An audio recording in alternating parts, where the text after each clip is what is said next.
शुरुआत विनोद जी आपसे कर रही हूं। अमूमन ये देखने को मिलता है कि भाई एग्जिट पोल के बाद सुर दबने लगते हैं हारने वाली पार्टी के। इस बार स्थिति थोड़ी सी मुख्तलिफ है। सबके ऊंचे सुर, सबके ऊंचे और बुलंद सुर नजर आ रहे हैं, सोनिया गांधी से लेकर अखिलेश यादव से लेकर राहुल गांधी। और अखिलेश यादव तो यहां तक कह रहे हैं कि टेंट खाली पड़े हुए थे भारतीय जनता पार्टी के, कहां से आया ये 400 पार का मैंडेट। तो इस पर आपका गणित क्या है? देखिए, मैंडेट पे तो ये जो आंकड़े हैं उन पे तो कमेंट मैं करूंगा नहीं, क्योंकि कल तो जो फैक्ट्स सामने आ जाएंगे हम सबके, तो अभी इस वक्त तो उस उलझन में पड़ना नहीं चाहिए। लेकिन आपने इशारा किया इलेक्शन कमीशन के चीफ इलेक्शन कमिश्नर की प्रेस कॉन्फ्रेंस। मैंने पूरी वो प्रेस कॉन्फ्रेंस बड़ी तन्मयता से सुनी टेलीविजन पर, और शेरो शायरी उन्होंने खूब की। देखिए, ये जो सवाल उठ रहे हैं ना एग्जिट पोल्स पे, ये जो सवाल उठ रहे हैं कि कल क्या होगा, क्या काउंटिंग ईमानदारी से की जाएगी या नहीं की जाएगी, ये सब इन लोगों की लैक ऑफ क्विक रिस्पांस के कारण हुआ। ये वही चीफ इलेक्शन कमिश्नर है जो जयराम रमेश से एक ही दिन में शाम तक मांग रहा है सारा ब्यौरा। चल हो जा शुरू। केसरिया से मन जोगी हुआ रे, दिल झूमे देखो पतवारा हुआ रे, दिल झूमे देखो पतवारा हुआ रे। हर पल मनाओ केसरी त्योहार। विमल, बोलो जुबान केसरी। कि किसने किस डीएम को फोन किया, और ये वही चीफ इलेक्शन कमिश्नर है जिसने 8-10 दिन लगा दिए नोटिस इश्यू करने में पार्टी प्रेसिडेंट्स को कि आपके जो कुछ नेता हैं उन्होंने बयानबाजी गलत की है। और कुछ वक्तव्य उनमें से ऐसे थे जो सीधे सीधे that can lead to disenfranchisation of the people who made that statement. भाई, अगर आपको याद हो, बाल ठाकरे का वोट ले लिया गया था क्योंकि उन्होंने ऐसी बयानबाजी की थी। लेकिन ये इतने पूरे इलेक्शन के दौरान चुप रहे, और लगभग लास्ट फेजेस में इन्होंने चिट्ठी लिखी अध्यक्षों को, खारगे साहब को और जेपी नड्डा साहब को, कि आपके ये जो कुछ नेता हैं उनकी बयानबाजी गलत। तो मैं ये समझता हूं कि इलेक्शन कमीशन को हर चीज का जवाब देना है, क्योंकि हमने उनके हाथ में एक ऐसा प्रोसेस सौंपा हुआ है जिसके चलते इस देश पे लोकतंत्र कायम रहेगा। उन्होंने कोई बातों का सवाल, उन्होंने जल्दी में थे, सवाल बहुत कम दिए, अगर आपने नोट किया है। दूसरे राउंड में रैप अप कर दिया उन्होंने।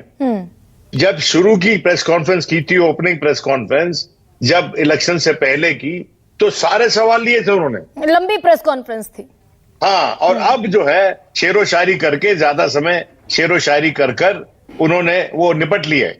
देखिए, बात यह है कि CSDS की सर्वे आई है और उसने कहा है कि इस देश में सिर्फ 23% लोग जो हैं वो ट्रस्ट करते हैं इलेक्शन कमीशन को। ये it's a very dangerous situation कि आप हमारे देश के वोटर्स का, उनकी आस्था हमारे इलेक्शन कमीशन में कम हो रही है।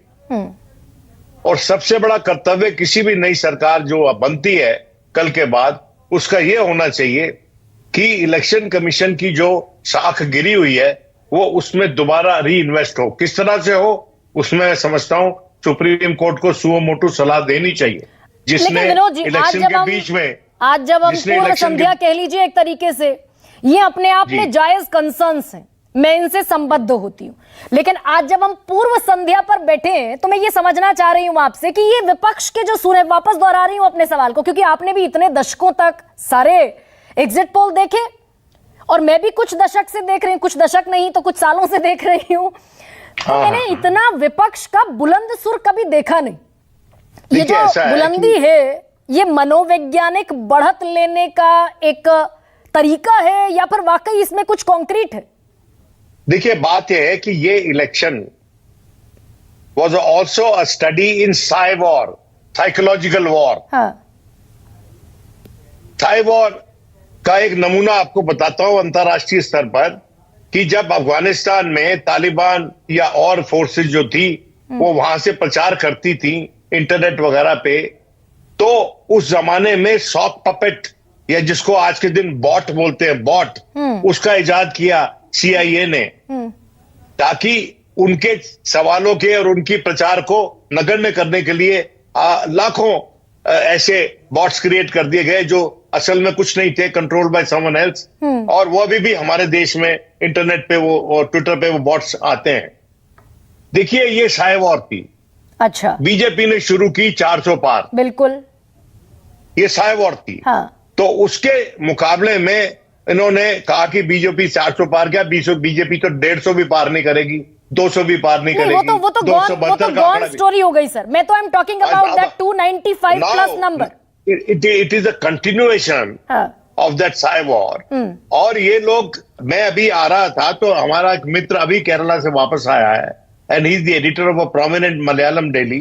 तो मैंने उससे पूछा, भाई ये एग्जिट पोल में ये जो केरला को 3-4, केरला में बीजेपी की 3-4 सीटें बता रहे हैं, तो उसका जवाब बड़ा क्रिप्टिक था, और मैं शेयर कर लेता हूं, ये उसका पॉइंट ऑफ व्यू है, मेरा नहीं है। उसने कहा कि बीजेपी बैंक अकाउंट के अलावा और कोई अकाउंट नहीं खुलवा सकती केरला में आज के दिन। Cryptic reply. और अनुषा मेरे